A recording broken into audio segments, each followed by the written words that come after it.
My childhood best friend took me to an open house, and while I was still standing in the entryway with my coat half off, she looped her arm through a stranger's and told the realtor, my boyfriend and I love it.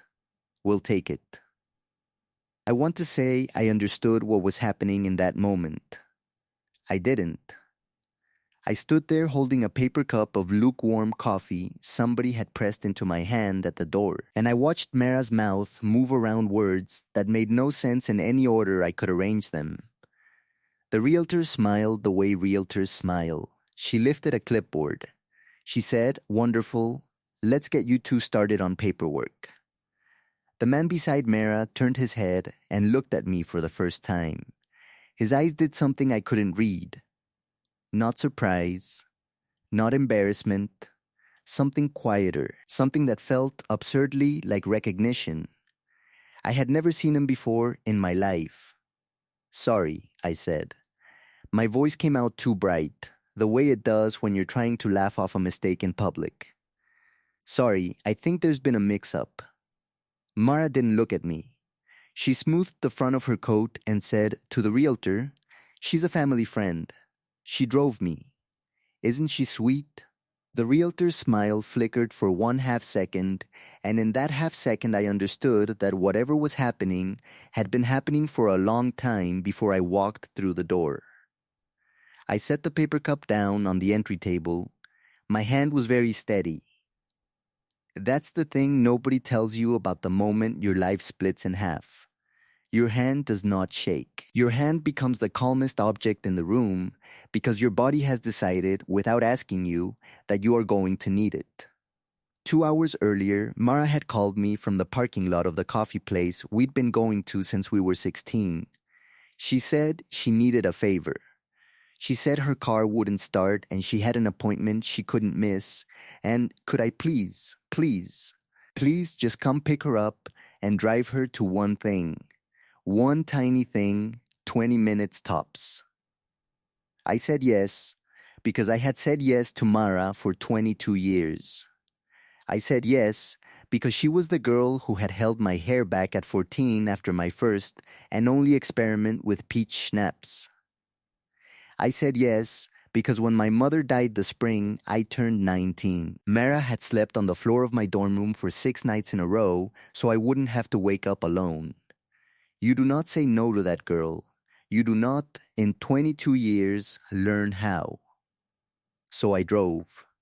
And when she got in the passenger seat, she was wearing a coat I didn't recognize, expensive looking, camel-colored, the kind of coat a woman wears when she wants to be photographed. She said the address was on Linden. She said it was quick. She said, and this is the part I keep coming back to, "You're going to love this place. Wait till you see it." I thought she meant the neighborhood. The house on Linden was one of those tall, narrow craftsman things with a wraparound porch and a stained glass panel over the door that threw colored squares onto the floor of the entry. It was the exact house I had described to Mara, out loud, at a wine bar on my 28th birthday, 18 months earlier. I remember because I remember the wine. I remember because I remember saying, if I ever have a house, it's going to be that house. And Mara had laughed and said, "You and your fairy tales." I stood in the entryway of my fairy tale and watched my best friend take it from me while the man she called her boyfriend looked at me like he was solving a puzzle. "I'm sorry," I said again, louder this time. "Mara, what are you doing?" She turned then. She turned and her face did something I had only ever seen her do to other people, never to me. Her mouth went thin and pleasant. Her eyes went flat.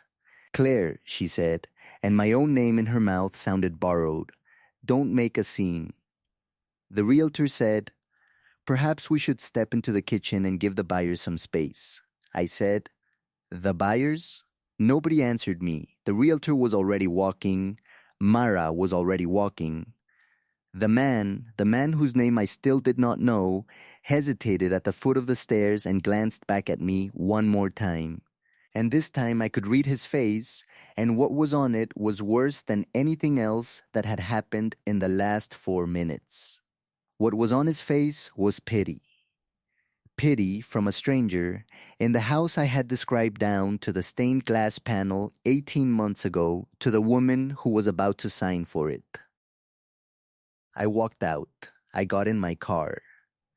I sat in the driver's seat with my hands on the wheel at 10 and 2, the way my father taught me the summer I turned 15, and I did not start the engine. I sat there for a long time. Long enough that a woman across the street came out to bring in her mail and looked at me with concern and then went back inside. Then I took out my phone and I did the first sensible thing I had done all day. I called my bank. I need to know, I said, when the woman on the line asked how she could help me, if anyone has recently made any inquiries about my credit. She was quiet for a moment. Then she said, "Ma'am, can you verify your date of birth for me?" I verified my date of birth. I verified my mother's maiden name. I verified the last 4 digits of my social security number, which I said out loud on a residential street in a car with the windows up and the doors locked because I did not in that moment know what else to protect.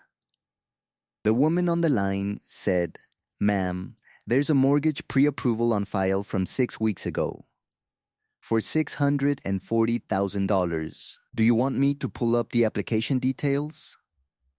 I said yes. She read me the address of the property. It was the house on Linden. She read me the co-applicant. It was a man named David Renner. She read me the email address on file. It was not my email address. "Ma'am," she said, gently, the way you speak to someone standing on a ledge. "Did you not initiate this application?" I said no. She said, "I'm going to transfer you to our fraud department. Please don't hang up." I did not hang up. I sat in my car outside the house I had described on my birthday, and I listened to hold music and I watched, through the stained glass door across the street, the shape of my best friend moving through the rooms of my fairy tale with a stranger who was, apparently, buying it with my name. The fraud specialist came on the line. Her voice was calm and professional. She said, "Walk me through what you know." I told her about the open house. I told her about Mara. I told her that Mara and I had been friends since we were 7 years old, that Mara had been the maid of honor at my mother's second wedding, that Mara had a spare key to my apartment because she watered my plants when I traveled for work, that Mara had, 3 summers ago, been the one who noticed the lump in my armpit and made me go to the doctor, and it had been nothing, but she had noticed it. She had been the one who noticed it. The specialist listened. When I was done, she said, "Ma'am, I need you to understand something. I'm not going to sugarcoat this. What you're describing is a coordinated identity theft that has been in progress for at least 6 weeks and probably much longer. The mortgage application isn't the whole picture, it's the tip of it. I'd like to run a full credit sweep while we're on the phone. Are you willing to give me consent to do that?" I gave her consent. She was quiet for 4 minutes. I could hear her typing. I could hear, through my car window, a bird somewhere doing its afternoon business in a tree. My phone buzzed once against my ear with an incoming text I could not look at without switching apps. I ignored it. Then it buzzed again. Then a third time. Then she said, "Ma'am, I'm seeing 7 accounts I don't think you know about. I'm seeing 2 credit cards opened in the last 4 months. I'm seeing a personal line of credit for $40,000. I'm seeing a vehicle loan. I'm seeing a lease application on an apartment in a building you do not live in. I'm seeing a change of address request filed with the Postal Service 6 weeks ago, rerouting a portion of your mail. Do you have any awareness of any of this?" I said. "No," she said. "The address on the rerouted mail is a P. Oh, box registered to a David Renner." I sat in my car. I looked at the house. I thought about how, at 19, Mara had slept on my dorm room floor for 6 nights. I thought about how, at 28, I had described to her over a glass of wine the exact house she was now buying with my name and my credit, and a man I had never met but who had looked at me with pity like he already knew who I was. I said to the fraud specialist, "I need to go. I'm going to call the police." She said, "Ma'am, before you do, one more thing. I want you to sit with this for 1 second before you act on it." The co-applicant on the mortgage. David Renner. I have a middle name on file. Is his middle name Thomas? I closed my eyes. David Thomas Renner had proposed to me on a beach in Oregon in the summer I turned 26. He had been in my apartment the morning he ended it, 2 years ago, and he had said the words I could not, in the moment, understand. He had said, "I've met someone. I'm sorry. I'm so sorry, Claire. I've met someone and I can't pretend anymore." And then he had left. And he had not answered a call or a message or a letter since, and my friends had said, give it time, and Mara had held my hand across a table at a diner at 2 in the morning 3 days after and said, "He was never good enough for you. He was never good enough. You deserve so much better." Mara had introduced me to David 4 years ago at a rooftop bar. She had said, "There's someone I want you to meet. I think you're going to like him." I said to the fraud specialist, "Yes, his middle name is Thomas." She said, "I'm so sorry." I started the car. I did not drive home.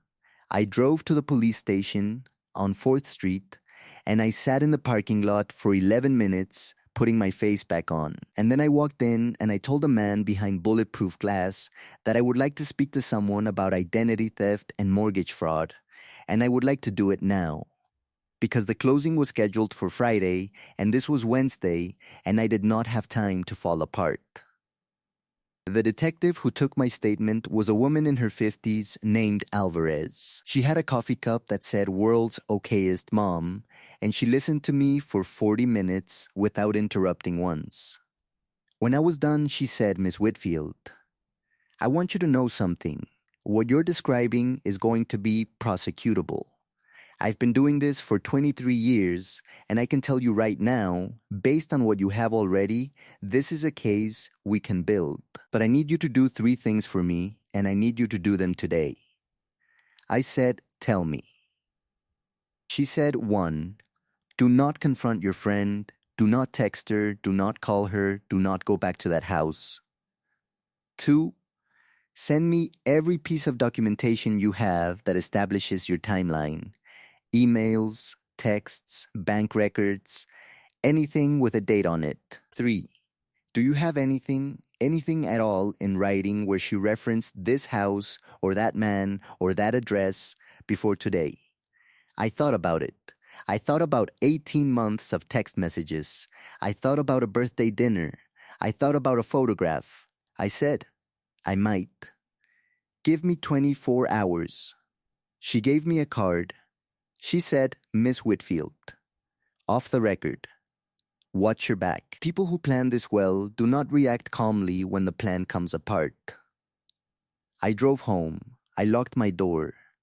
I sat at my kitchen table and I opened my laptop and I began, in a way I had not done for anyone in my life before, to build a case against my best friend.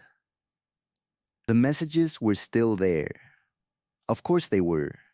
I had never had reason to delete anything Mara had sent me. I scrolled back 18 months to the week of my 28th birthday, and I found the photograph. I had posted it on a private account, the kind of account where the audience is 14 people and the point is to remember, not to perform. The photograph was of the house on Linden. I had walked past it that afternoon on the way to meet Mara for a drink. The stained glass panel had thrown a red square onto the sidewalk, and I had crouched down and taken a picture of it and posted it with the caption, "This is where I want to live someday." Mara had commented within 4 minutes. She had written, "This is so you. Ah, I love it." I took a screenshot. I opened the message thread from that night. She had asked me later, over the second glass of wine, what I liked so much about it. I had told her. The stained glass, the wraparound porch, the narrow shape of it, the neighborhood.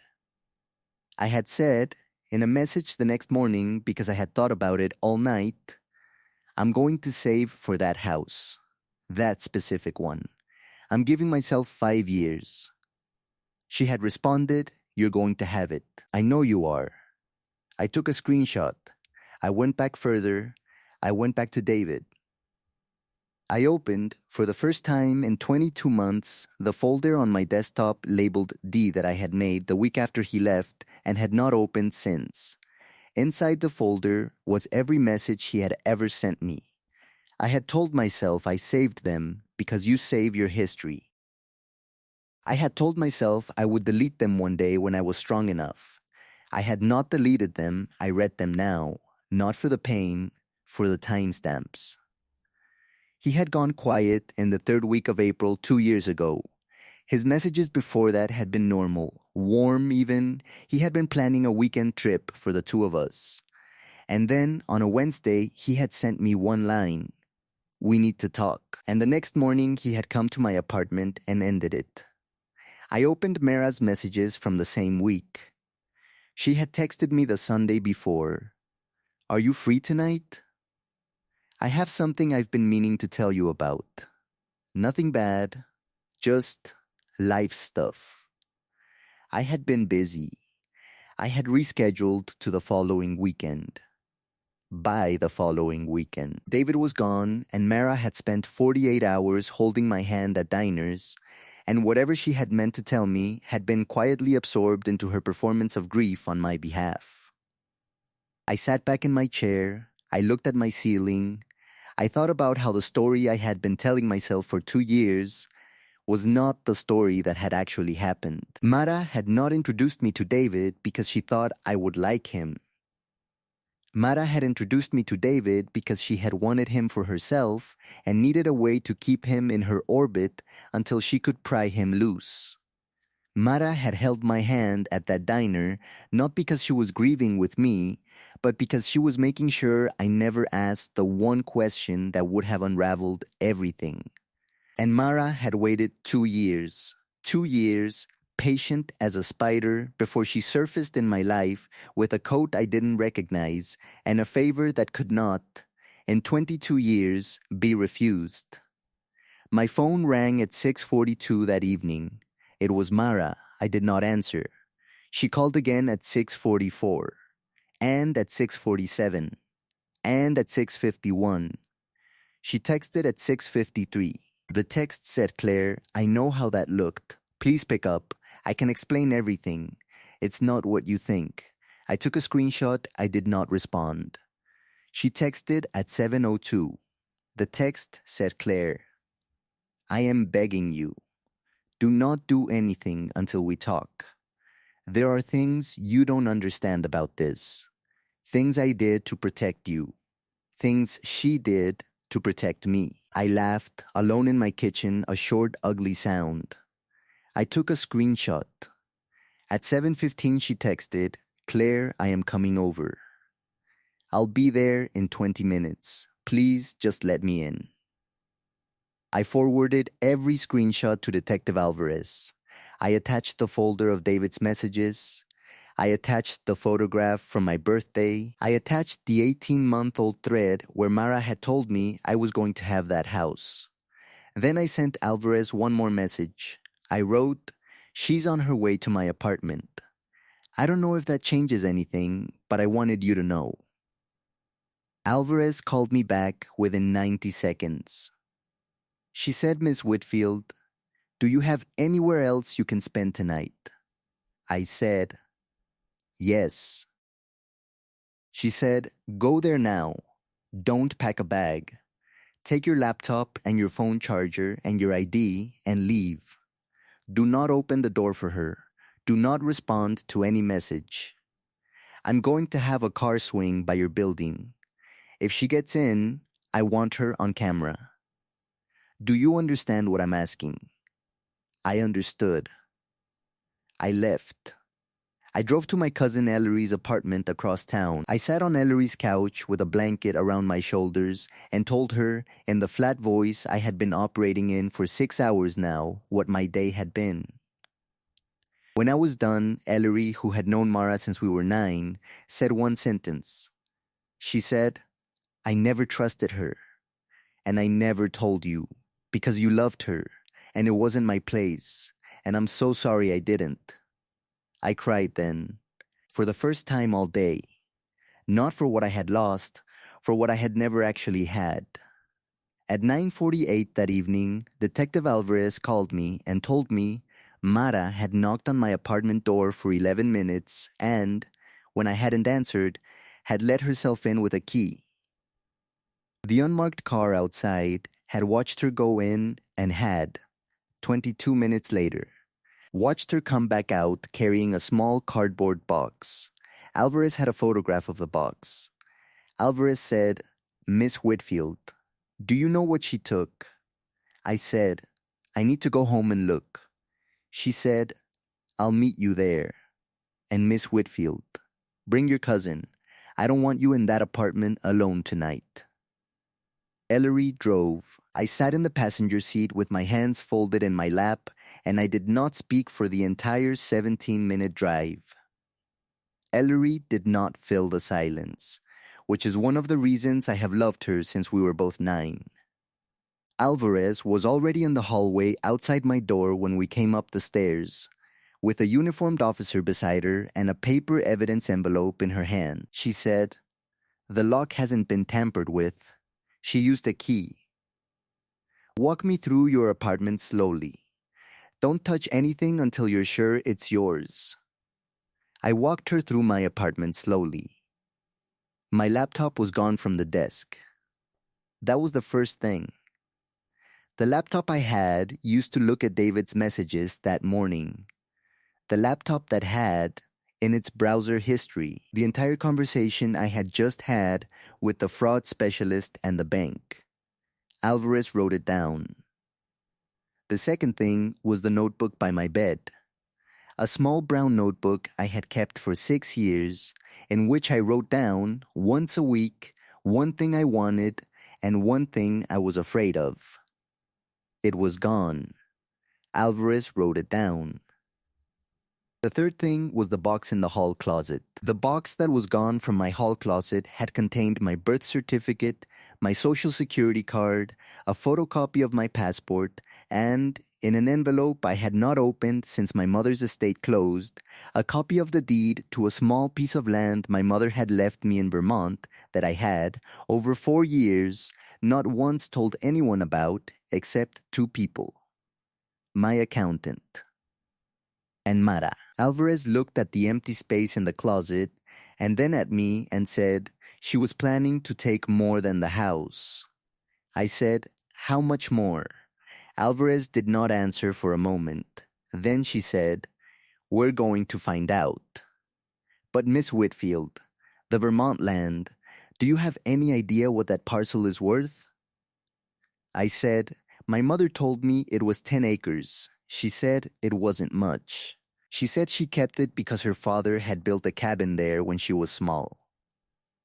Alvarez said, I'm going to have someone check the parcel records tomorrow. 10 acres in the right part of Vermont can be worth more than this apartment building. And if she has the deed in her hand, she is one forged signature away from listing it. I sat down on the floor of my hallway. Ellery sat down beside me without a word. Alvarez crouched. Alvarez said, The good news, Miss Whitfield, is that she just made this so much easier to prosecute. Breaking and entering with intent to commit further fraud is a felony. The car outside has her on video. She walked in with a key and out with your identity in a cardboard box. She's done. But I need you to understand.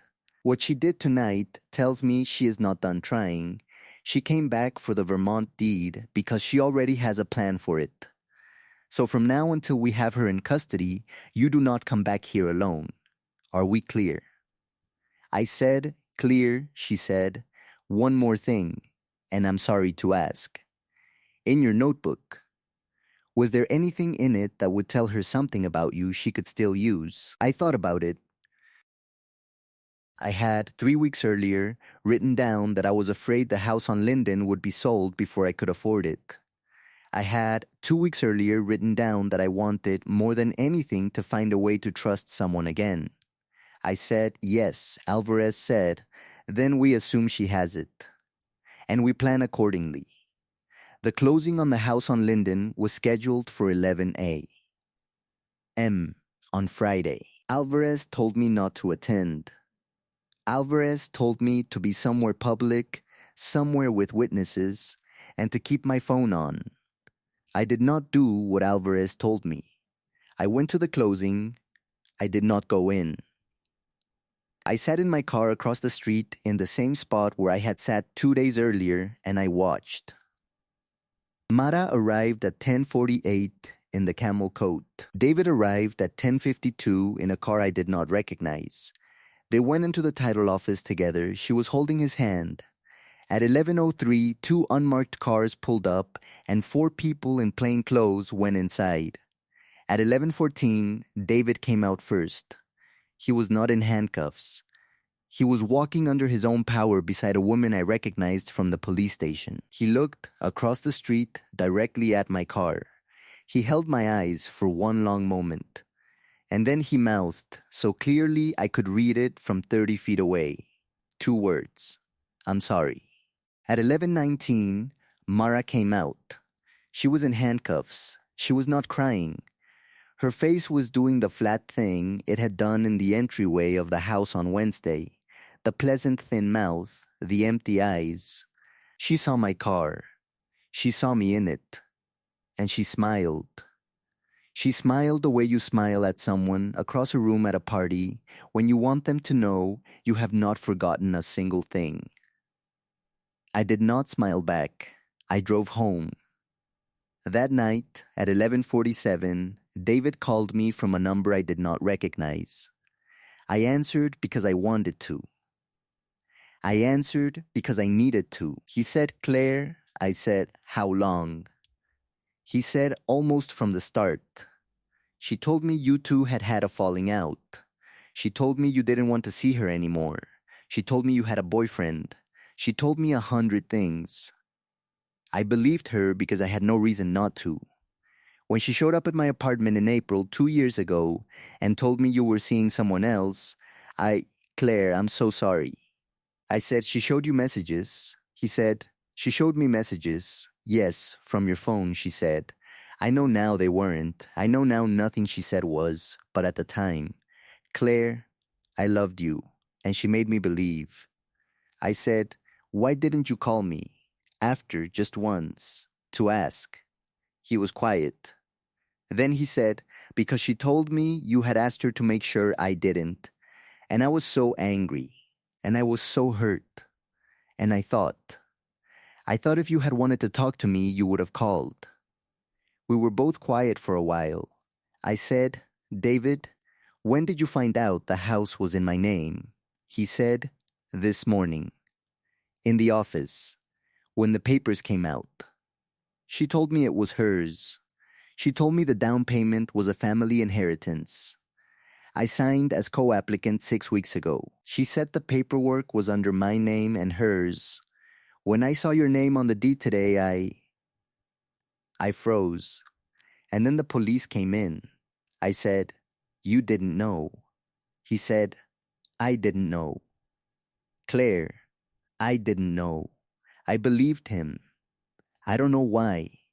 Maybe because his voice was doing the thing his voice used to do when he was telling the truth about something that had cost him. Maybe because a woman who could fool me for 22 years could certainly fool a man for 2. I said, David, I have to hang up. I'm not saying no to talking again. I'm saying I have to hang up now. He said, I understand. Claire, for what it's worth. And I know it isn't worth much. She almost got away with it. And the reason she didn't is you. You caught it in 4 minutes. Standing in an entryway with a paper cup. You caught it. I said, I caught it because she made one mistake. He said, what? I said. She said the words out loud in a room where I could hear them. She could have signed the papers on Friday and I would never have known. She wanted me there. She wanted me to see. That was her mistake. He was quiet. I said, David, good night. I hung up. I put the phone down on the counter. I stood in my kitchen in the dark and I understood, finally, the thing I had been circling for 3 days. Mara had not needed me at the open house to sign anything. She had not needed me at the open house to complete the fraud. She had wanted me at the open house because the fraud was not the point. The fraud was the delivery mechanism. The point was the moment. The point was my face in the entryway, watching her take the life she had been building out of the pieces of mine for 18 months, or 4 years, or 22, depending on how you counted. She had not just wanted the house. She had wanted me to know she had taken it. She had wanted, after 22 years of being the girl who slept on my dorm room floor, the girl who noticed the lump, the girl who held my hand at the diner, to finally be the girl I could not forgive. And she had almost gotten that too. Because for 4 minutes in the entryway, holding a paper cup of lukewarm coffee, I had almost walked out and let her have it. I had almost said nothing. I had almost gone home. I had almost let the closing happen on Friday without a single phone call. Because I had almost believed, in the way you believe things that have been true for 22 years, that there had to be an explanation. That Mara would never, that I was misunderstanding. The thing that saved me was not courage. I want to be honest about that. It was the paper cup. The paper cup was too warm on one side and cold on the other, and it made me notice that my hand was steady. And my steady hand was the thing that made me realize my body already knew what my mind was refusing to. My body had known in the parking lot. My body had known in the code I didn't recognize. My body had known when she said, "Wait till you see it," in a voice that was 1 degree too pleased. Trust the paper cup. Trust the hand that will not shake. Trust the part of you that goes quiet and steady when the person you love most begins, in front of you, to become someone you have never met.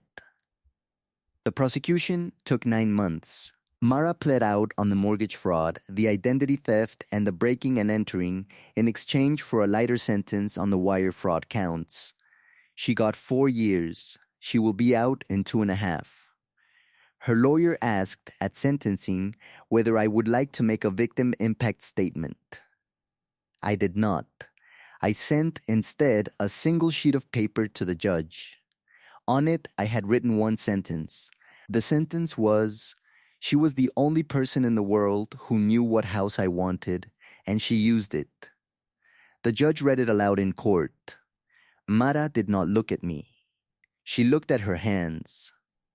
I bought the house on Linden 6 months later. I bought it with my own name, my own credit, and a down payment I had been saving, quietly, for exactly 5 years. On the timeline I had told her about 18 months earlier over a glass of wine on my 28th birthday. David and I did not get back together. We talked 3 or 4 times in the months after the arrest. He was kind. I was kind. And we both understood, without needing to say it, that whatever we had once been had been broken by hands that were not ours to fix. He moved eventually to a city several hours away. He sent me a card when I closed on the house. The card said, "I hope the stained glass throws red squares on your floor every afternoon." It does. Ellery moved in with me for a year while she saved for her own place. She slept in the room at the back of the house that got the morning light. On the first night, standing in the entryway under the stained glass panel, she said, "Claire, Is it strange to be here? I said. It's the least strange thing that has happened to me in 2 years. She laughed. She said, That's the saddest good thing I've ever heard. I said, I know. I still think about Mara. Not often, but sometimes. I think about the girl on the dorm room floor at 19 and I try to figure out where she ended.